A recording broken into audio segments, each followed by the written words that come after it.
Ekonomike amerikane në Kosovë ka shprehur kundërshtimin e saj të fuqishëm lidhur me vendimin e fundit të Ministrisë së Industrisë, Ndërmarrësisë dhe Tregtisë për vendosjen e masave administrative që përcaktojnë marzhën maksimale tregtare për produktet e naftës.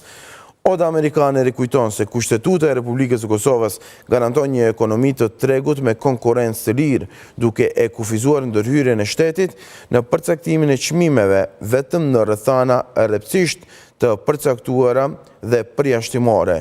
Çmimet e karburanteve nuk janë çmime të rregulluara sipas kornizës ligjore të Kosovës dhe përcaktimi i tyre përmes akteve administrative përbën ndërhyrje të drejtë për drejtë në një treg i cili garanton lirinë e konkurrencës. Sipas kësaj ode, një ndërhyrje e tillë cënon parimet themelore kushtetuese dhe lirive ekonomike, sigurinë juridike dhe konkurrencën e lirë, si dhe krijon një precedent shqetësues për përfshirjen e dikasterëve të tjera të shtetit në tregje ku çmimet duhet të përcaktohen nga oferta dhe kërkesa.